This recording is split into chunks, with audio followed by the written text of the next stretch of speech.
गाजीपुर के विनीत राय हत्याकांड मामले ने मानो पूरी पूर्वांचल को थर्रा कर रख दिया। सवाल उठे कि क्या अभी भी एक ऑर्गेनाइज्ड क्राइम करने वाले गैंग यहां पर संचालित हैं, क्योंकि कहा गया कि कटरा गैंग ने पुलिस को चुनौती देते हुए एक 29 साल के होटल कारोबारी को गोलियों से भून दिया। सवाल उठे कि कार्रवाई किधर? इधर बवाल मच रहा होता है, सवाल उठ रहे होते हैं कि लॉ एंड ऑर्डर की सिचुएशन क्या है। सवाल उठ रहे होते हैं कि एक तरफ आप बड़े बड़े इन्वेस्टमेंट लाने की बात करते हैं, दूसरी तरफ कारोबारियों को क्या सुरक्षा मिल पा रही है।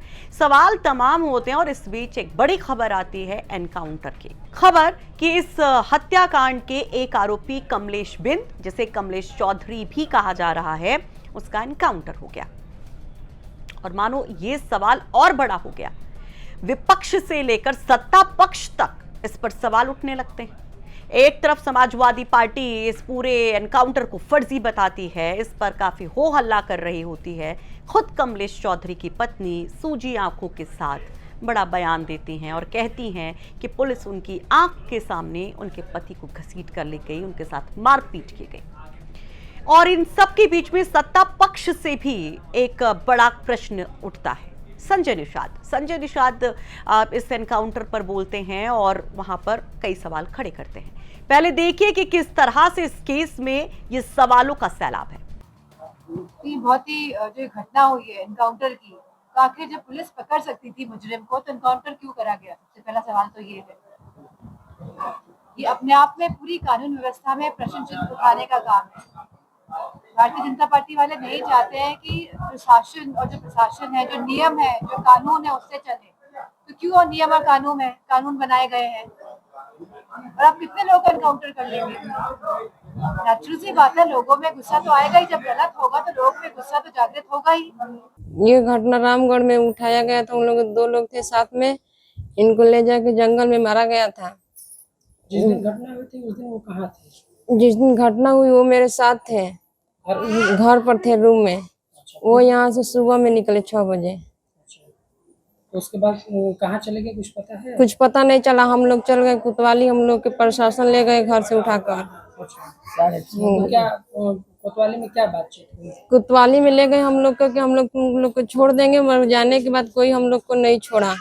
वहाँ पर 5 दिन हम लोग को रखा गया था। जब हम लोग वहाँ पर थे तो हम लोग को मतलब हस्बैंड क्यों मारा गया?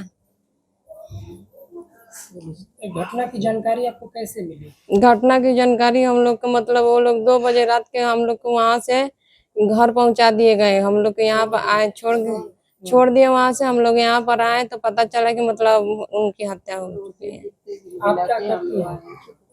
आप क्या करती हैं? हम अभी पढ़ रहे थे, स्टूडेंट थे। किस चीज की पढ़ाई करती हैं? एनएम कर रहे थे। अच्छा, एनएम कर रहे हैं। शादी कब हुई थी आपकी? शादी 27 अप्रैल को हुई थी। कितना दिन हो गया? 1 महीना। तो अभी आप लोगों का क्या मतलब इस घटना को लेकर, जिस तरीके से हुई है घटना, उसको लेकर कुछ कहेंगे? हम लोग को इंसाफ हम भी लोग को चाहिए। जैसे उन लोग मारे हैं, हम लोग को भी इंसाफ चाहिए। मेरा पति का कोई कसूर नहीं था। जब उसके खिलाफ आज तक का कोई आपराधिक मुकदमा न्यायालय ने कभी सजा नहीं दी, न तो कभी चोरी में, न तो डकैती में, न तो इस तरीके के। फिर एक 302 का 307 का मुकदमा उसके ऊपर है और किसी ने अपहरण का मुकदमा लिखा रखा है, जैसे एसपी ने कहा। तो इतना तो बड़ा तो दुर्दांत अपराधी नहीं है कि जिससे आप इनकाउंटर। अब मुख्य आरोपी उसको बनाया भी नहीं गया। मुख्य आरोपी कोई और है। मुख्य आरोपी को तो पकड़ने दूर है, वो कुछ छुएंगे नहीं। और इन सवालों में सबसे बड़ा सवाल होता है कि शंकर पांडे को कौन बचा रहा है, जो इस कटरा गैंग का सरगना था, जिसका एक बहुत बड़ा क्रिमिनल रिकॉर्ड है। वो कैसे बच पा रहा है? वो 1 लाख का इनामी कहां है? पुलिस उस तक क्यों नहीं पहुंच पा रही है? आरोप ये भी लगते हैं कि शंकर पांडे को सियासी संरक्षण मिला हुआ है। उसकी कई तस्वीरें सोशल मीडिया पर शेयर की जाती हैं, जिसमें एक तस्वीर जो बीजेपी के राज्यसभा सदस्य के साथ की होती है, संगीता बलवंत के साथ, जिसमें वो संगीता बलवंत को मिठाई खिलाता दिखाई देता है। तो हो हल्ला मच जाता है। यहां पर विरोधी ये आरोप लगाते हैं कि दरअसल सत्ता का संरक्षण जो है शंकर पांडे के साथ है और इसलिए पुलिस उसका कुछ नहीं बिगाड़ पा रही है। संगीता बलवंत की तस्वीर जब शेयर की जाने लगती है सोशल मीडिया पर, तो वो सामने आती हैं, अपनी सफाई देती हैं, कहती हैं कि वो शंकर पांडे को निजी तौर पर नहीं जानती। वो ये दावा करती कि दरअसल जब वो राज्यसभा सदस्य बनी थी उस दौरान बहुत लोग उनको विश करने आए थे, उसमें शंकर पांडे भी था और उस दौरान ये तस्वीर खींची और उससे ज्यादा वो कुछ नहीं जानती। लेकिन फिर भी वो सवाल अभी भी बना हुआ, कितने दिन हो गए हत्याकांड को लेकर, अब तक शंकर पांडे की गिरफ्तारी क्यों नहीं हो पाई। तो चलिए चर्चा में आज हम आपको बताते हैं कि कौन है शंकर पांडे, जिसको 2021 में हिस्ट्री शीटर बताया गया। वो 2 केस शंकर पांडे से जुड़े हुए, जिसमें एक किडनैपिंग और एक हत्या का मामला, जिसने तब भी पूर्वांचल को दहलाया था जिस तरह से आज विनीत हत्याकांड के बाद पूर्वांचल कांप रहा है। नमस्कार, आप देख रहे हैं चर्चा में, आपके साथ मैं हूं सुषमा। शंकर पांडे की पूरी कुंडली खोलकर हम रख देंगे, लेकिन उसके पहले विनीत राय के परिजनों का ये बयान सुनिए। 2020 से ही वो गैंग बना के अपराध कर रहा है। कभी रौजा पे, कभी मिश्र बाजार किया, किसी कपड़ा व्यवसायी का अपहरण कर लिया था, भुतैया टाण पे कई बार किया। तो भुतैया टाण पे जो लिए कुछ लोग FIR कराए, कुछ लोग जो है इसे छोड़ दिए। खिलाफ काफी संख्या में अपराध है। अभी काफी संख्या नहीं, अभी यदि दर्जन होगा तो 2-4 दर्जन लोग तो डर के मारे एप्लीकेशन नहीं देते हैं कि अपने बच्चे परिवार के साथ हमको रहना है। तो कम से कम 20 ऐसे केस होंगे जिसमें मारा पीटा, लोग का बच्चा बच गया, परिवार बच गया, तो फिर वो कंप्लेंट ही नहीं करने गए। सो आपने सुना कि किस तरह से कटरा गैंग को संचालित करता था शंकर पांडे। इसके करीब 40 से 50 सदस्य, जिन्होंने आतंक मचा कर रखा था।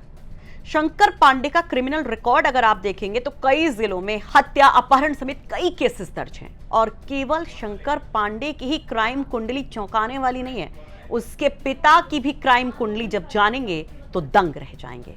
आपको एक एक चीज बताते चलते हैं। शंकर पांडे की अगर बात करें तो गाजीपुर और उसके आसपास के जिलों में कई आपराधिक केस उसके ऊपर हैं।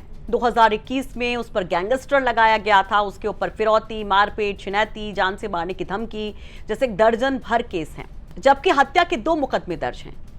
हत्या के 2 मुकदमे, जिसमें एक 2021 का मामला, जब एक शख्स को, एक युवक को मजार पर बुला करके शंकर पांडे ने उसकी हत्या कर दी, ये आरोप लगे थे। दूसरा विनीत राय हत्याकांड का मामला। 2021 का मामला पहले जान लीजिए। 2021 में एक छात्र को कहा गया कि मजार पर शंकर पांडे ने बुलाया और उसके बाद उसकी हत्या कर दी।